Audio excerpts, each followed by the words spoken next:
Assalamu alaikum wa rahmatullahi wa barakatuh. Amani ya Mungu iwe juu yenu. Alhamdulillah, alhamdulillah, alhamdulillahi rabbil alamin, wal aqibatu lil muttaqin, wala udwana illa ala adh-dhalimin. والصلاة والسلام على أشرف الخلق الله محمد بن عبد الله صلى الله عليه وسلم. إذا المرء لم يلبس ثيابا من التقى تقرب عريانا ولو كان كاسيا. أما بعد، ndugu zangu watukufu wa Kiislamu na wasiokuwa Waislamu, hatunabudi kumshukuru Allah subhanahu wa ta'ala. Uwe Muislamu usiwe Muislamu, unabudi kumshukuru Mwenyezi Mungu, kumwambia Mungu asante, au kumwambia Mungu alhamdulillah kwa Kiarabu, au kumwambia thank God kwa Kizungu. Ni mapenzi yake Allah subhanahu wa ta'ala. Kwa sababu ndugu yangu unanisikiza, kuna ndugu yako Muislamu asiyokuwa Muislamu, mwanadamu mwenzako, yuko Makadara, amelazwa, amewekewa oxygen, yotamani kuwa mtaani, yotamani kutembea, lakini Mwenyezi Mungu amempa mtihani, amelala hospitalini ni miezi, wengine ni miaka, wengine ni wiki, lakini Mwenyezi Mungu subhanahu wa ta'ala amekupa wewe afya na nguvu. Unabudi kurudisha shukurani za dhati kwa Allah kwa kusema alhamdulillah.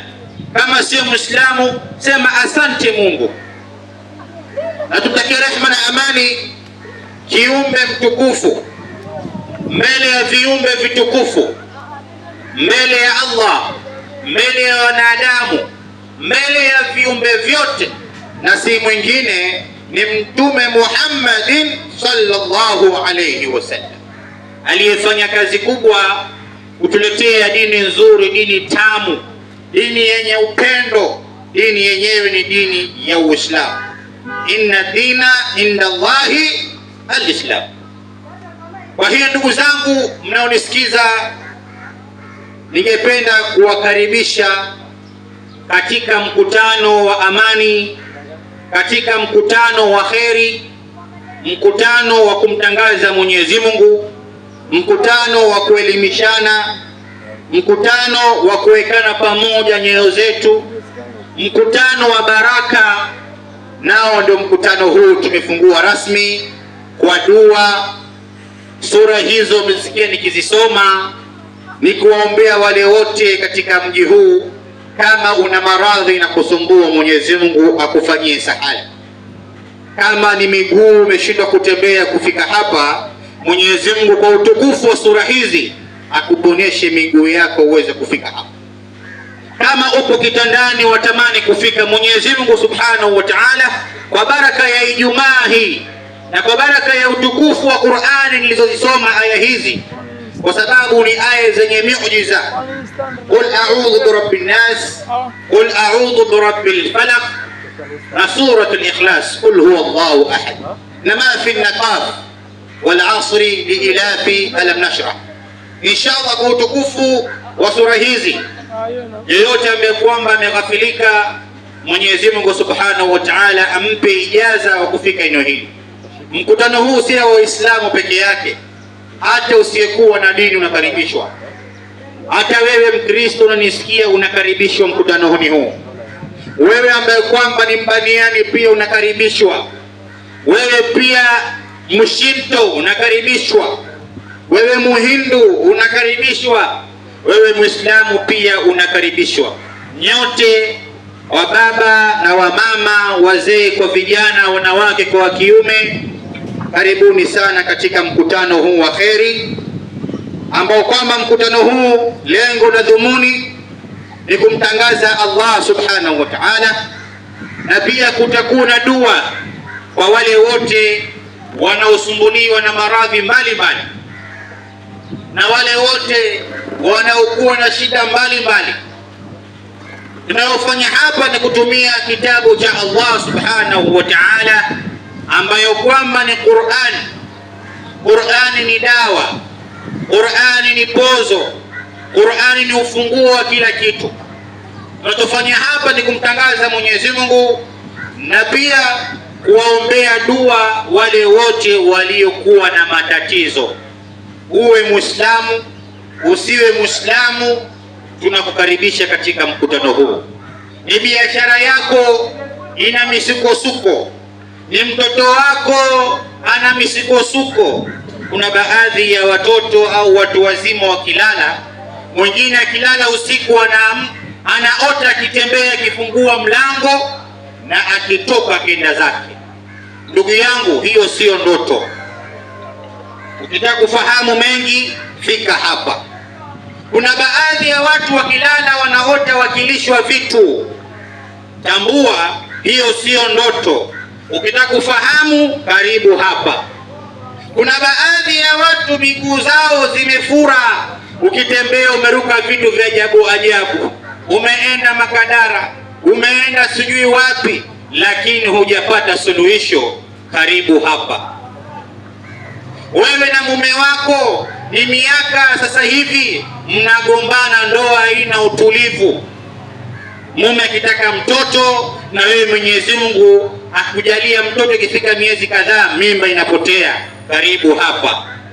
Ni mtoto wako akienda shuleni, akiingia shule akipewa mtihani, hicho kinamuuma, haelewi chochote. Yeye mtaani yuko sharp, lakini shuleni yuko mkia. Karibu hapa. Ndugu zangu watukufu mnaonisikia, ugeni huu inayezungumza sio shekhe, sio ustadhi. Mimi ni mwanafunzi mdogo sana wa chekechea, wa nasari, sijafika hata nasari, lakini nimetumikia maisha yangu, nimeyatoa kwa ajili ya Allah, kwa sababu haihitaji kuwa msomi usimame hapo na uzungumze. Lakini Mtume Muhammad anatuambia balighu anni walau aya, tufikishe japokuwa ni aya moja. Kwa hiyo tunaozungumza ni hiyo aya moja, tumeipata alif, ndio tunaifikisha kwenu, na Mwenyezi Mungu ajalie iwe ni utetezi wetu siku nzito, yauma yafiru almar'u min akhi wa ummihi wa abihi. Hii tunayofanya Mwenyezi Mungu iwe ni utetezi wetu mbele yake, tumwambie ya Rabbi, tulifika Mshomoroni, simba wa Junda kuna kufikisha neno lako Allah subhanahu wa ta'ala. Kwa hiyo ndugu zangu, kama uko mbali, karibu.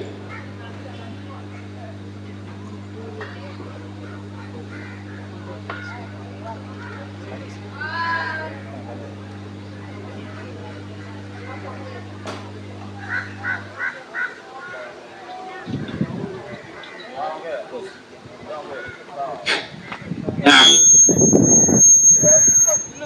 Kama uko mbali, tunakuomba ufike, na kama unampenda jirani yako, ni rafiki yako, ni dada yako, na yuko mbali hakusikia matangazo yakipita, basi unaweza chukua simu yako ukampigia simu akafika eneo hili. Eneo hili kwa uwezo wa Mwenyezi Mungu itakuwa ni sehemu ya baraka.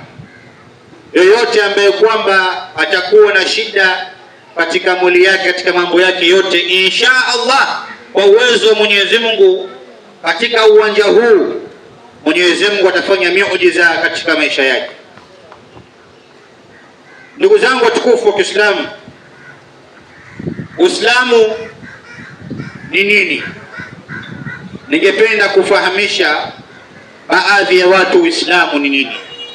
Uislamu ni dini ambayo kwamba ni dini ya mshikamano, ni dini ya umoja, ni dini ya amani, ni dini ya upendo. Uislamu kwa maana gani kisema Uislamu dini ya umoja?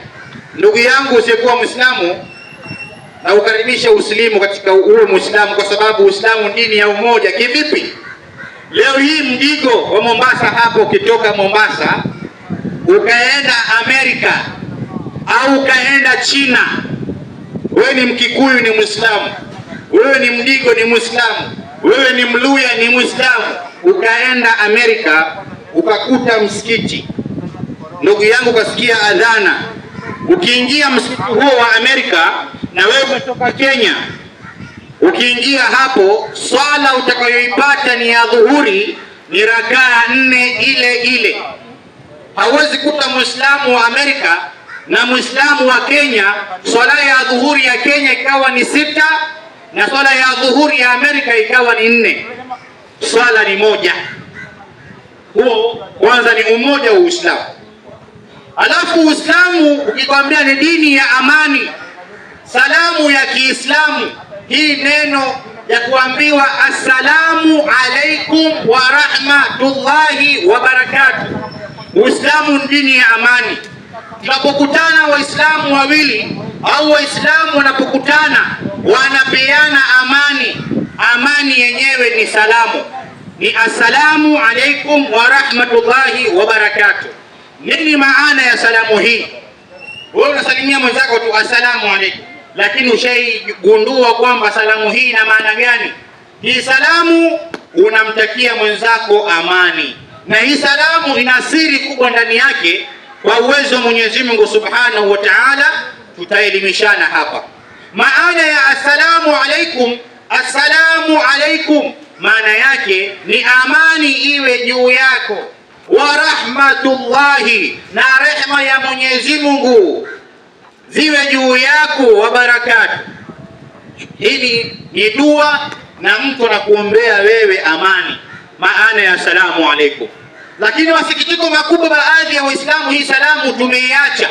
Salamu imebaki kuwa habari yako, salamu imekuwa oya mambo, salamu imekuwa good morning, salamu imekuwa sijui salamu za ajabu ajabu tu, rada.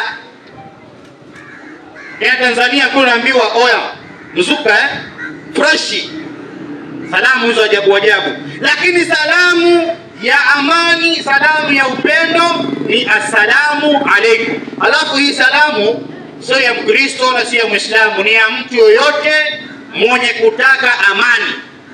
Anaweza tumia Mkristo, anaweza tumia asiyekuwa Mkristo, anaweza tumia Muislamu. Hii assalamu alaikum, hii ni Kiarabu tu, lakini maana yake ni dua.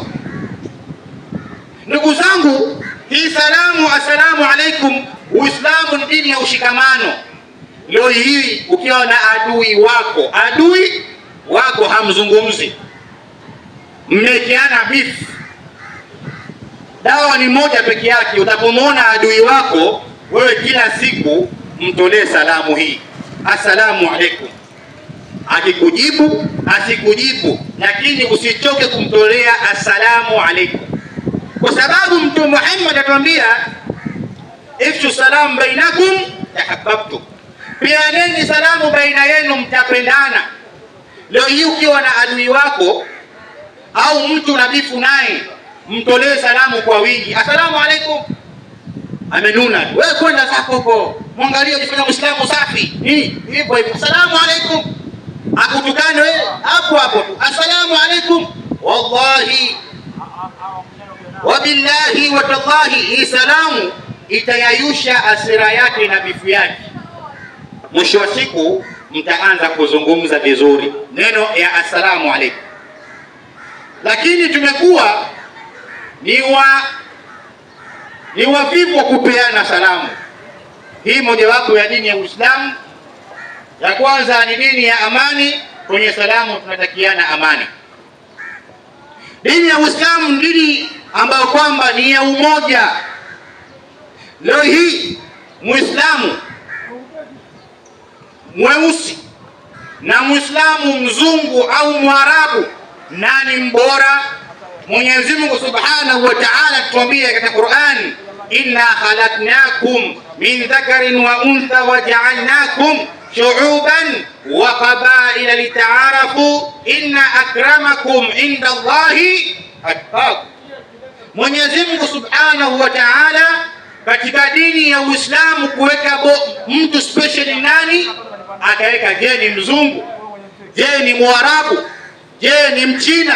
Mwenyezi Mungu atuambia katika Qur'an, inna khalaqnakum, hakika tumewaumba nyinyi, min dhakarin wa untha, jinsi ya kike na ya kiume, waja'alnakum shu'uban wa qabaila litaarafu.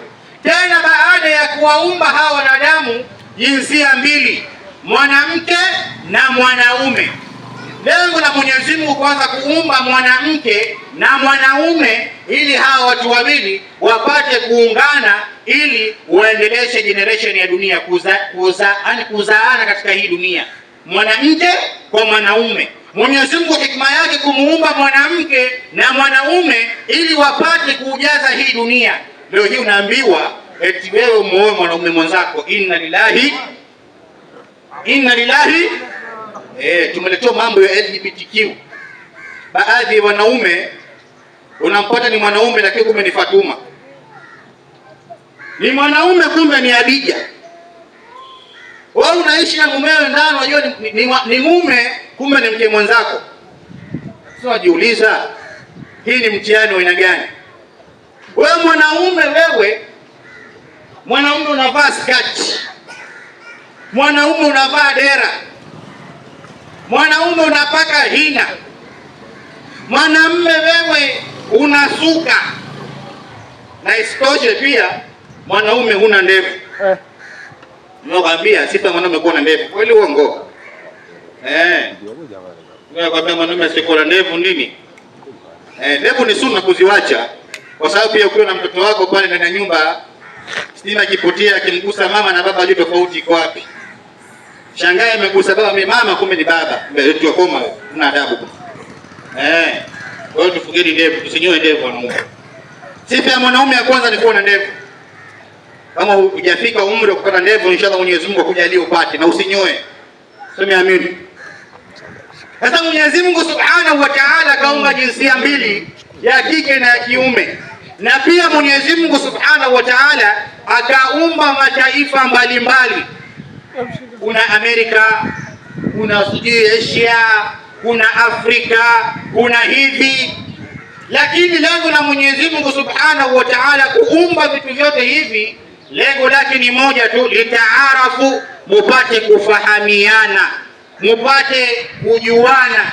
Leo hii Mswahili ukitoka hapa ukaenda India au ukaenda China, ukapata mtu anayezungumza Kiswahili, na katika hiyo nchi haujui Kizungu, hujui chochote, lakini ukapata mtu anayezungumza Kiswahili, kwa hakika itakuwa ni faraja kwako, itakuwa ni furaha kwako, kwa sababu utakuwa umempata mwenzako. Litaarafu, mpate nini? Kufahamiana. Leo hii Kenya hii ukitoka hapa Mombasa ukaelekea Tanzania, ukapata mtu anazungumza lugha ya Kikuyu au Kiluya, na uko nje ya Tanzania, na hakika kabila hiyo ni nadra kuipata, ukapata mtu anazungumza Kikuyu au Kiluya, utasikia faraja kuona umepata ndugu yako tayari. Litaarafu, upate kufanya nini? Kufahamiana. Leo hii ukitoka hapa ukaenda zako Saudi Arabia, ukampata Mwafrika mwenye ngozi kama ya kwako nyeusi, ukampata Mwafrika anadhulumiwa, kwa hakika utasikia uchungu kwa kusema kwamba ni ndugu yangu sababu ya rangi. Litaarafu, tupate kufahamiana. Lakini mzuri na mbora mbele ya Allah ni nani? Inna akramakum inda Allahi atqakum, mbora mbele ya Allah Subhanahu wa Ta'ala ni yule mcha Mungu zaidi. Kwa hiyo jiangalie wewe uko fungu gani, jiangalie wewe, je, ni mcha Mungu? Je, wewe u karibu na Allah Subhanahu wa Ta'ala? Mcha Mungu ni yupi? Mcha Mungu ni yule ambaye kwamba atasikia mambo ya kheri kama haya, mikutano kama haya ya kheri, na yeye hujisogeza karibu kusikia mawili matatu. Kwa hiyo kama wewe ni mcha Mungu na unataka sifa ya ucha Mungu, basi karibia katika eneo hili uwe miongoni mwa wacha Mungu. Na hii sehemu Mwenyezi Mungu Subhanahu wa Ta'ala, yoyote aliyekaa hapa atambue kwamba malaika zaidi ya 70 wanamuombea maghfira, wanamuombea msamaha, wanamuombea kheri, wanamuombea baraka mtu kama huyu aliyekaa hapa. Lakini chukulia mtu ambaye kwamba yuko sehemu ya anasa, yuko baa, liko sehemu za ajabu ajabu, lakini wewe uliokaa hapa unapata rehema na maghfira kwa Allah subhanahu wa ta'ala. Na Mwenyezi Mungu awalipe wote ambao kwamba wamefika katika mkutano huu, waliokuja kwa miguu. Mwenyezi Mungu ajalie kila hatua yao waliotembea iwe ni sababu ya kufutiwa madhambi yao. Kila hatua waliotembea Mwenyezi Mungu ajalie iwe ni daraja ya kupandishwa cheo. Kila hatua wanaotembewa iwe ni sababu na kafara ya kuondolewa kila matatizo na kusumbua. Kila hatua uliopiga ajalie Mwenyezi Mungu, kama ni biashara Mwenyezi Mungu ajalie biashara yako iwe na baraka na upate faida juu ya faida.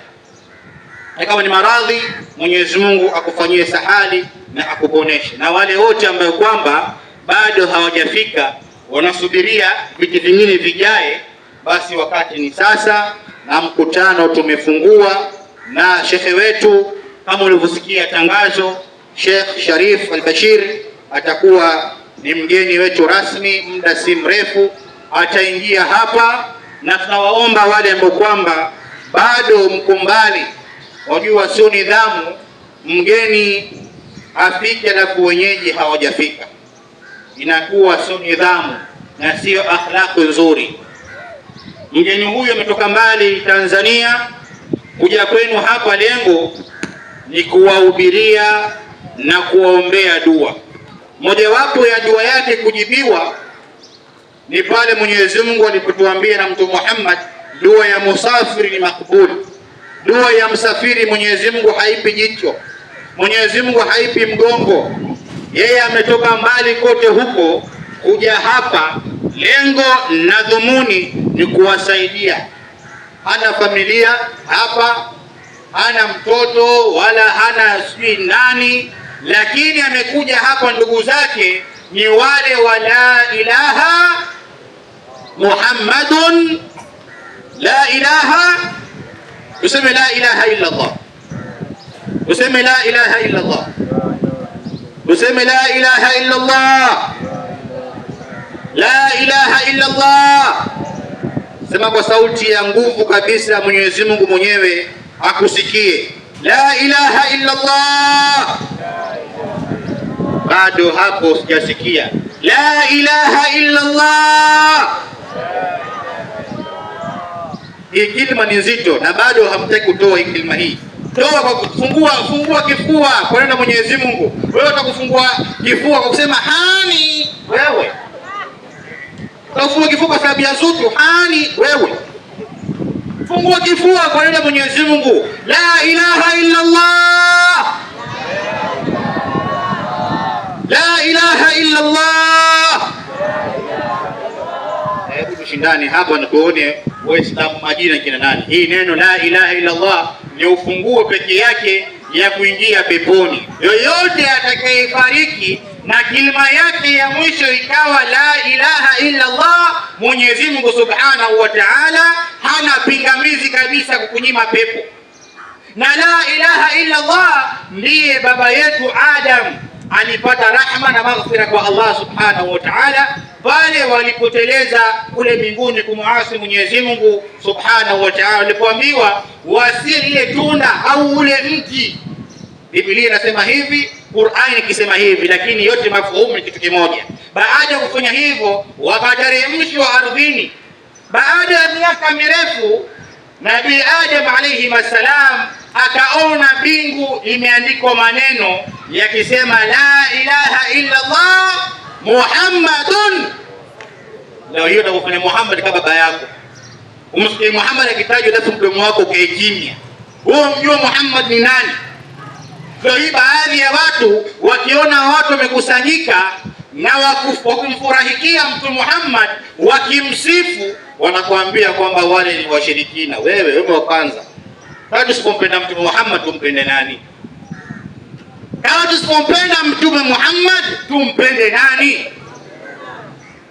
Mtume Muhammad ni yule katika Qur'an alieleza wama arsalnaka illa rahmatan lilalamin. Huyu ndio Mtume Muhammad, ametumwa kuwa rahma na maghfira kwa watu wote. Nabii Adam alayhi salam baba yetu, kupitia Mtume Muhammad alipoona la ilaha illa Allah Muhammadur Rasulullah, yeye mwenyewe alitii amri, alijiona yeye ni mbora, lakini baada ya kuona Muhammadun Rasulullah, kwa hakika akamwambia ya Rabbi, kulingana hili jina lililoandikwa hapa, yaonekana huyu mtu ni kiumbe mbora katika viumbe bora. Ya Rabbi, nakuomba msamaha kupitia huyu. Alitawasal kwa jina ya Mtume Muhammad sallallahu alaihi wasallam. Ndio hii unakuja natuambia Mtume Muhammad afai kufurahikiwa, afai watu kukusanyika na kumsifu Mtume Muhammad. Allahumma salli wa sallim wa barik ala sayyidina Muhammad wa ala ali. Tusipompenda Mtume Muhammad tukupende wewe, au tutikime barabarani tuanze kusema Ruto Ruto Ruto. Huyu Mtume Muhammad ndio anafaa muumini wa kweli wa siku wanafaa kumswalia Mtume Muhammad japo kwa uchache tu mara 1000. Haya, kwako shughuli iko kwako wewe, kuanzia asubuhi mpaka palipoingia jioni hii umemswalia Mtume Muhammad mara ngapi? Mara ngapi? Halafu mfikiria huyu kwa sababu gani unafaa umpende Mtume Muhammad kushinda mke wako, kushinda baba yako, kushinda chochote katika ulimwengu huu. Mtume Muhammad anafaa kuwa wa kwanza kabisa, kwa sababu Mtume Muhammad ana katika roho yake inatoka, lakini amlilii Fatima. Mtume Muhammad roho yake inatoka, amlilii mke wake Aisha. Mtume Muhammad sallallahu alaihi wasallam fariki, awalilii masahaba wake kina Abu Bakar, kina Umar, kina Uthman. Analia nini? Ummati ummati ummati wake. Na ummati wake ni upi? Ndio huu ummati Muhammad.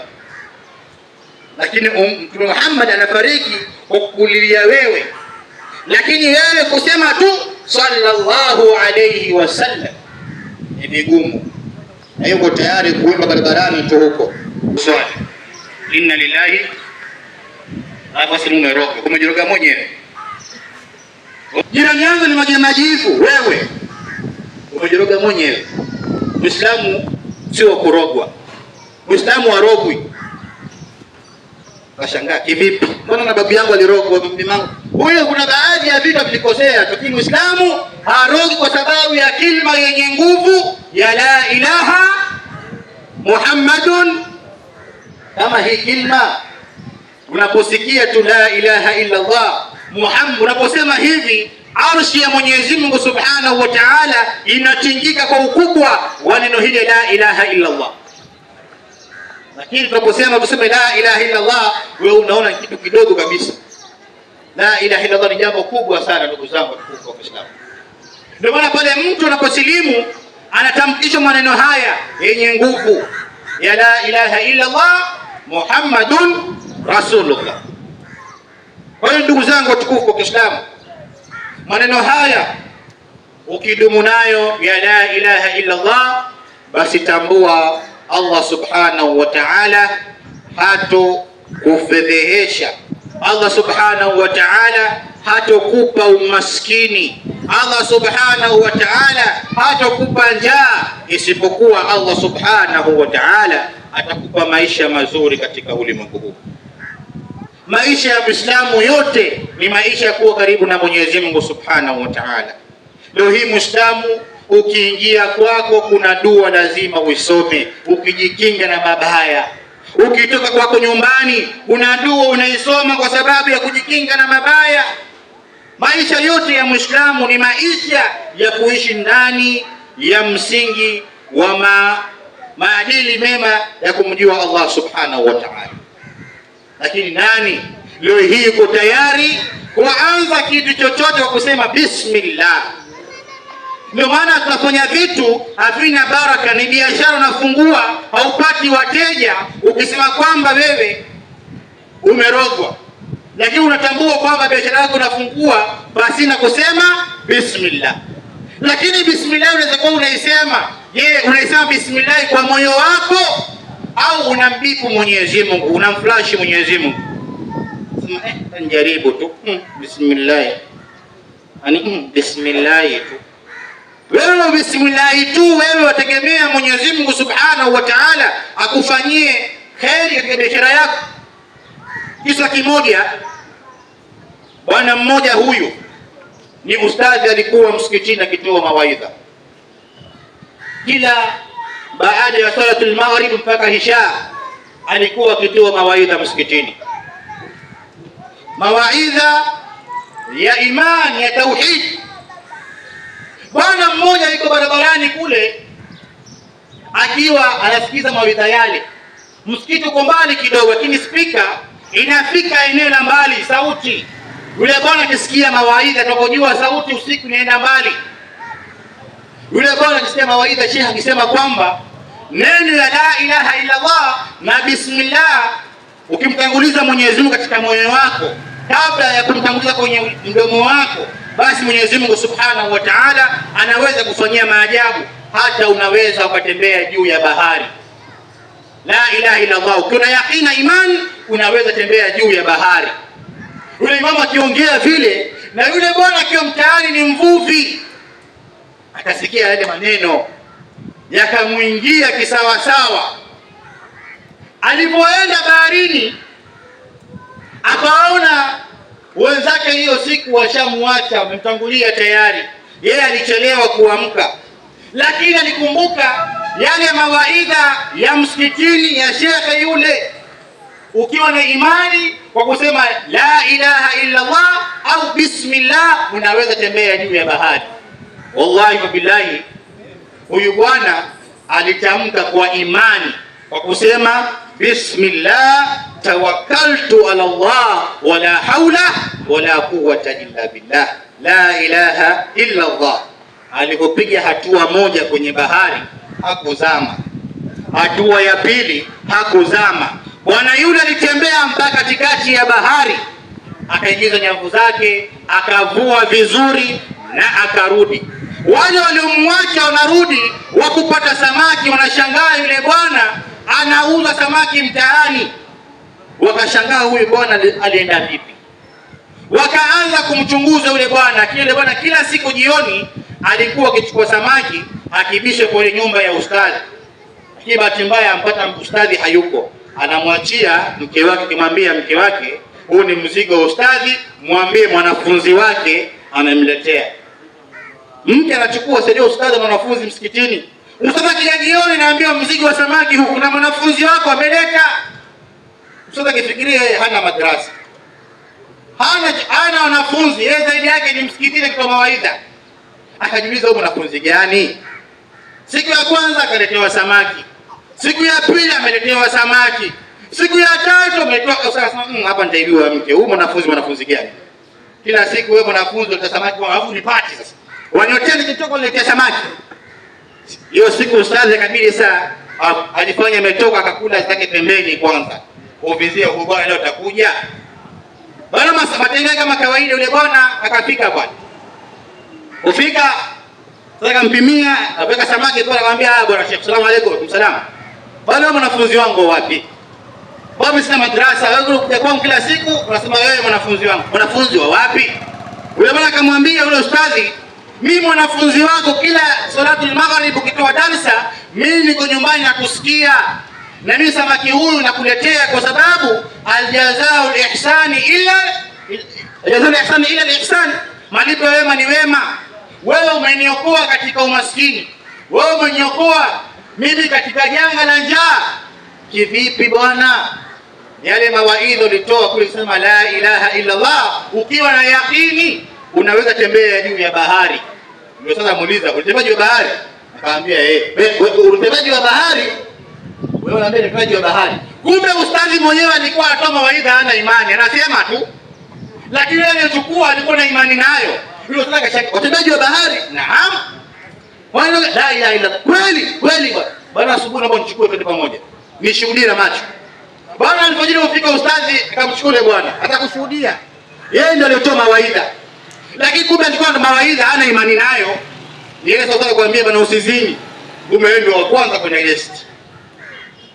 Sasa akwambia usivute bangi, kumbe ndio wa kwanza kuvuta bangi. Sasa akwambia bwana mambo gani haramu, yeye ndio wa kwanza. Kwa hiyo huyu ustadhi akatoa mawaidha, kumbe alikuwa na imani mwenyewe. Akaibia shuhudia yule bwana ambaye unapenya bahari. Naam. Alfajiri sasa wanaamua kuenda baharini. Yule bwana anaanza kwa dua yake. Bismillah tawakkaltu ala Allah. Sasa msikiza tutana mbele usoni, bwana ni vipi mchawi? Bismillah la ilaha illa. Hatua ya kwanza juu ya bahari, hakuzama. Sasa yule bwana mvuvi anajua huyu ustadhi ndiye aliyeongea na imani kumshinda pengine. Alifika kisha anambia ustadhi si uje. Sasa ustadhi akaona aibu, asipoenda itakuwa ni aibu kwake. Yeye na imani yake nusu kijiko, yeye kwa anaongea tu msikitini kama kufurahisha watu. Kumbe yule anaichukua kwa yakini kabisa. Ustadhi akapiga hatua. Bismillah, mguu kana ndani ya maji. Ustadhi vipi? Unajua kwa sina udhu, mimi katawate. Ustadhi jana tumemsaidia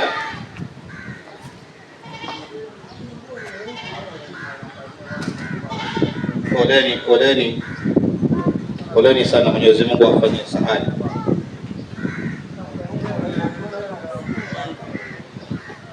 Ustadhi yule alimwambia yule bwana akapiga hatua, ustadhi akaingia mguu wake kwenye na bahari.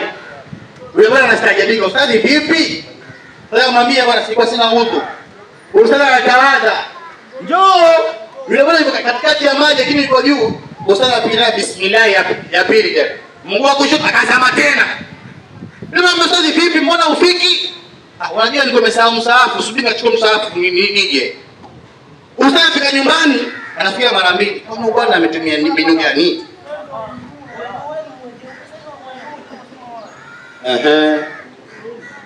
Hapo pole inshallah. Sasa sisi tuapishe kwanza connect hizo vitu. Khair inshallah. Ustadhi yule afika nyumbani anamwambia mke wake, mke wangu bwana mimi si nimekuwa. Yule ambaye kwa mwanafunzi wangu ananiadhirisha leo. Kivipi? Yule mwanafunzi kwa samaki hapa anatembea juu ya bahari. Kivipi? Ndio muuliza. Mimi yale mawaidha niliyatoa msikitini kwamba ya imani ya tauhid, unasema la ilaha illa Allah, unaweza tembea juu ya bahari. Yule bwana anatembea juu ya bahari, lakini mimi nimeshindwa kutembea. Hapo kwa nimekuwa jamaa umerudi. Nimwambia yule bwana anachukua msaafu. Chukua msaafu uende leo tangu kichani. Mimi nanikata. Nishakwambia mimi sitemei habari. Kwa hiyo haya mawaidha yule ustadhi kumbe alikuwa akiyaongea msikitini na yule aliyechukua alichukua kwa imani. Kwa hiyo ndugu zangu watukufu wa Kiislamu, usimjaji imamu au shekhe inakupa mawaidha ukamjua huyu shekhe pengine tunamjua huyu shekhe ni kibaka huyu. Tunamjua huyu shekhe ni muhuni huyu. Tunamjua huyu shekhe ni hivi, lakini chukua yale anayoyasema kwa sababu sio maongezi yake, ni maongezi ya Allah subhanahu wa ta'ala. Huyu bwana aliyafanyia kazi maongezi ya Allah na akatembea juu ya bahari, lakini shekhe huyu alishindwa kutembea juu ya bahari kwa sababu ya imani yake. Kwa hiyo ndugu zangu watukufu wa Kiislamu, haya yote tunazungumza ni maneno ya Mwenyezi Mungu subhanahu wa ta'ala katika Qur'an, na bado tunawakaribisha wale ambao kwamba wako mbali, tunawakaribisha waendelee kusogea kwa sababu shughuli ni watu na watu ndio nyinyi au na watu ndio sisi. Mkutano huu ni mkutano wa amani wa kheri wa kumtangaza Allah subhanahu wa ta'ala.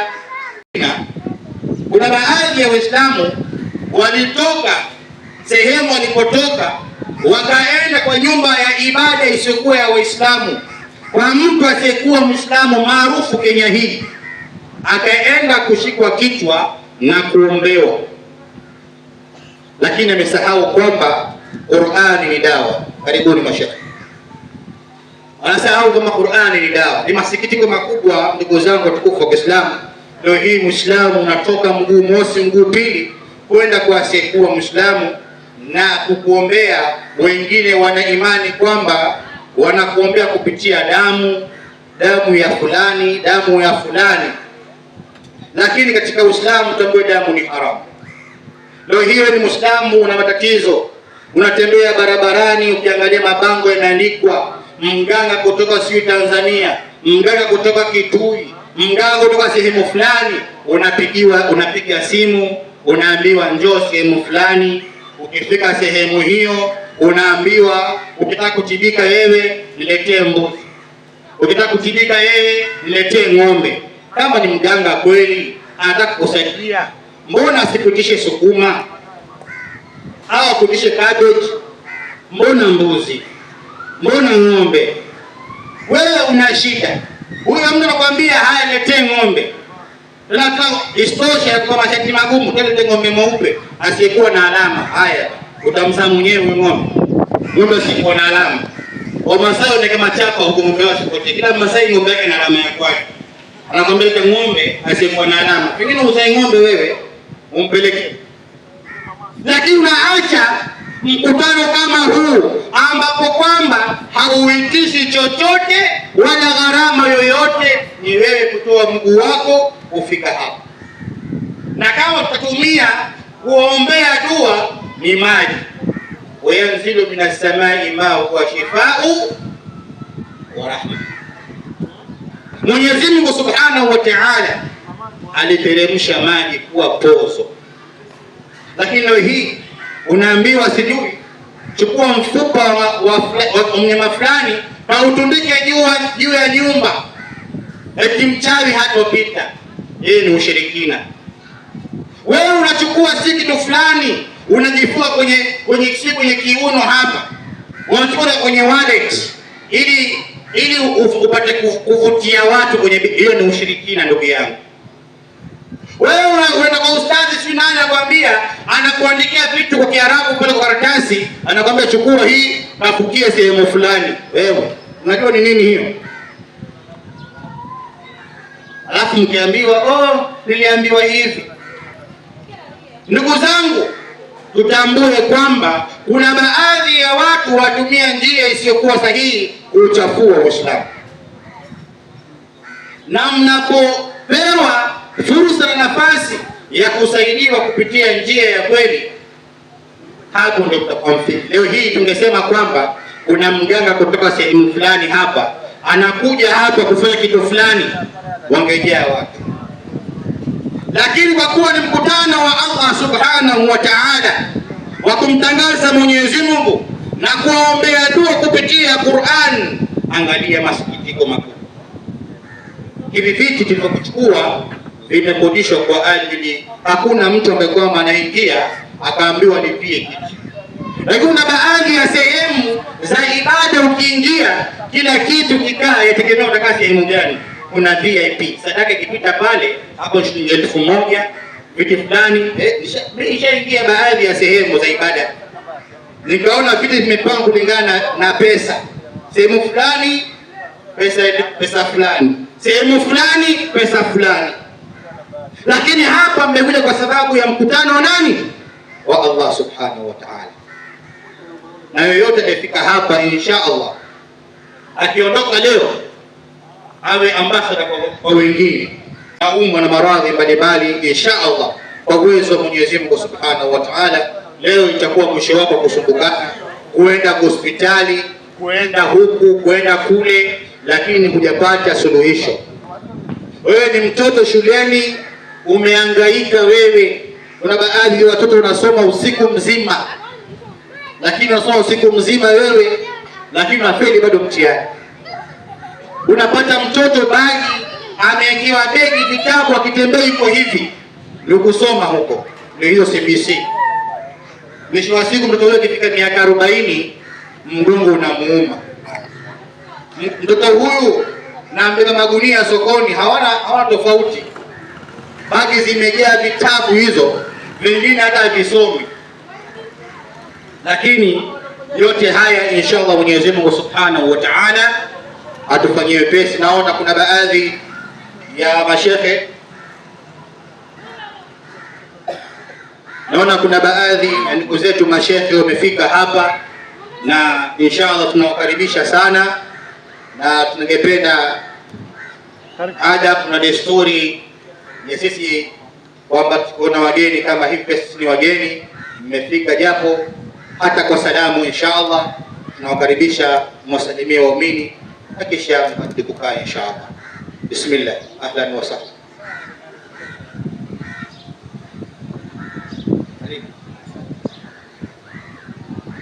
Karibu shafaa.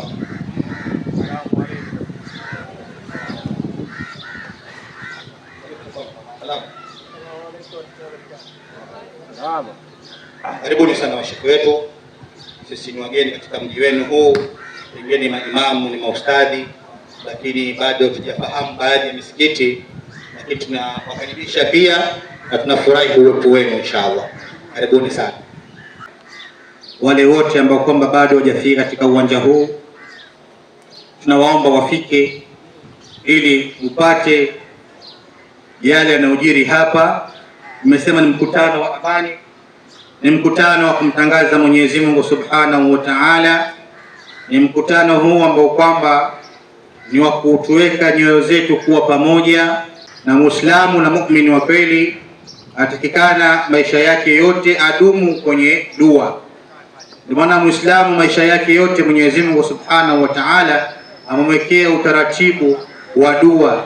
Ukitaka kula kuna dua yake, ukitaka kuingia nyumbani kuna dua yake, ukitaka kuingia uwani msalani kuna dua yake. Maisha haya yote ya Muislamu ni maisha ya dua. Kwa hiyo Muislamu wa kweli ambaye kwamba atadumu na dua, hata kama haujui Mwenyezi Mungu Subhanahu wa Ta'ala, anajua lugha zote. Mwenyezi Mungu anajua lugha zote. Usianze kusema mimi hapa nitamwomba Mungu vipi, sijui Kiarabu, ukazani Allahumma atina fid dunya hasana wa fil, hujui Kiarabu. Omba hata Kidigo, Mungu anakusikia. Omba hata Kizungu, Mungu anakusikia. Omba hata Kimasai, Mwenyezi Mungu anakusikia. Omba lugha yoyote utakayoiomba, Mwenyezi Mungu Subhanahu wa Ta'ala anakusikia. Usianze kuwa mnyonge na kufikiria kwamba mpaka niende madrasa, mimi mtu mzima, nianze kusoma Kiarabu chenyewe kigumu, alifu, sijui be. Lugha hiyo hiyo ulikuwa nayo haujui, hiyo Kidigo hiyo. Omba hicho hicho, Allah atakusikia. Na Muislamu na muumini wa kweli ni yule ambaye kwamba ni kushukuru. Akipata mitihani ni kusema alhamdulillah, na kukosa pia unasema alhamdulillah, kupata kusema alhamdulillah. Isiye wewe kwenye matatizo ndio unamkumbuka Mwenyezi Mungu, kwenye furaha unamsahau Mwenyezi Mungu. Leo ukiangalia, tulikuwa ndani ya mwezi mtukufu wa Ramadhani, kila mmoja alikuwa ni muumini, kila mmoja, misikiti zikijaa watu wakati wa iftari, kila mmoja ana ndizi moja, lakini anatamani kugawa karibu msikiti mzima, watu karibu 200 msikitini, ndizi ni moja, utamani kugawa. Lakini Ramadhani imeondoka, roho zetu zimerudi pale pale. Leo hata mtu kufungua nyumba yake tu kumuomba maji, sishangae kwa maji ya chooni, sishangae kwa maji ya chooni, maji. Sasa Mombasa hii Allah, tuna sehemu ambako wanaogopa kuomba maji, na sehemu na masjidi kwa jina nenda kuomba maji. Nimetembea kutembea, nafika sehemu ngamunga pale, assalamu alaikum, wa alaikum salam, samani bado maji ya kunywa. Yaani maji shilingi 10 tu pia unaomba. Maji tu shilingi 10 pia unaomba. Nikasema Mtume, niko wapi hapa? Niko jahannam ama niko wapi? Tena hana hata aibu. Maji shilingi 10 unaomba na kanzu tena ameamua kunichamba na kanzu kabisa. Na hiyo kanzu ulioivaa, wallahi. Na kanzu ulioivaa shilingi 10 maji tu. Nikamwambia dada yangu, haya basi yanatosha. Usiende maji ndio nikupe, tena usinipe dhambi bure, nimekunyima maji. Baada ya kunichamba wewe, naondoka, haya njoo nikupe, usinipe dhambi. Dhambi ushaipata tayari. Usinipe dhambi ushaipata tayari. Maji tu. Sasa hayo maji sasa nikasema nisiondoke, niko na kiu kweli. Alafu nitakufanya maskini jeuri. Niondoke, lakini sasa maji nataka kweli. Sina shilingi 10 na wasema hivi. Lakini hayo maji nilioletewa, hiyo glasi ina mafuta sio ya biriani, sio ilikuwa na mafuta sio ya mboga gani. Nikishika glasi hivi, Mtume Muhammad amenisimamia hapo. Kimwaga nikaona hapo itakuwa mambo mengine kumwaga.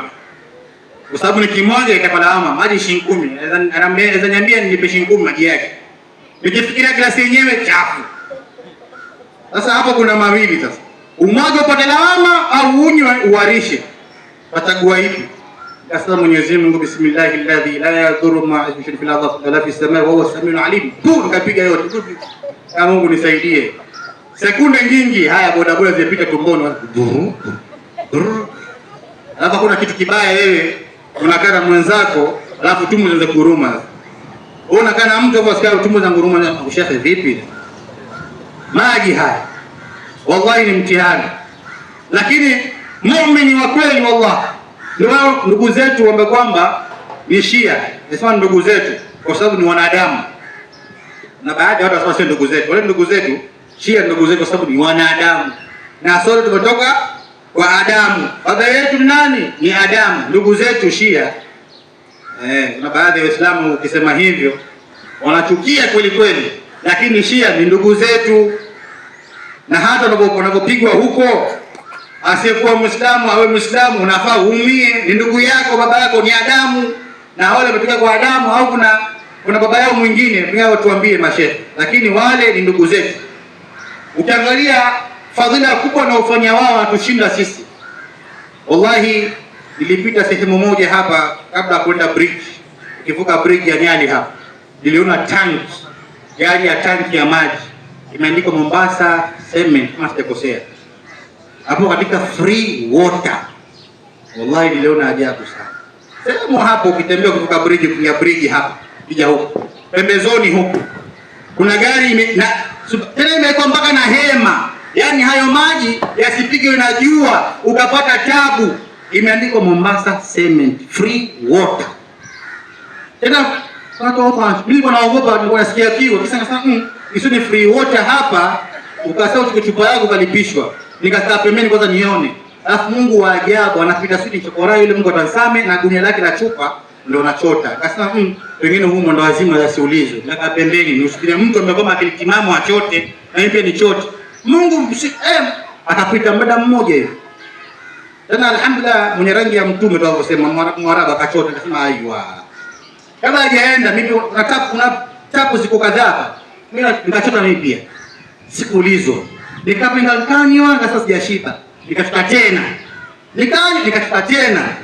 Nikauliza baadhi ya watu wanaouza pale barabarani, haya maji ni vipi? Eti haya maji ni bure. Yakiisha hiyo gari linaenda kuchukua maji sijui wapi, narudi hapa. Ana wa amani. Dada yangu, mama yangu, kaka yangu, mzee unanisikia, mtoto unanisikia, umehangaika maisha yako yote. Umeenda wewe umeitishwa ng'ombe sasa hivi imefika karibu ng'ombe 10. Na wewe mwenyewe una madeni, lakini sasa suluhisho ni hapa kwa kutumia Qur'an na kutumia kitabu cha Mwenyezi Mungu Subhanahu wa Ta'ala. Kwa hiyo ndugu yangu unanisikia, uwe Muislamu, usiyekuwa Muislamu, usiyekuwa na dini, karibu katika uwanja huu na Mwenyezi Mungu Subhanahu wa Ta'ala atakufanyia wepesi yale yote ambayo kwamba anakusumbua. Mpaka hapo insha Allah namkaribisha kijana wangu mwingine hapa Sheikh, naye pia Sheikh Ramadhan atamkaribisha Sheikh Sharif insha Allah ili pia apate kutabarak na uwanja huu. Kwa hiyo mashukuru insha Allah.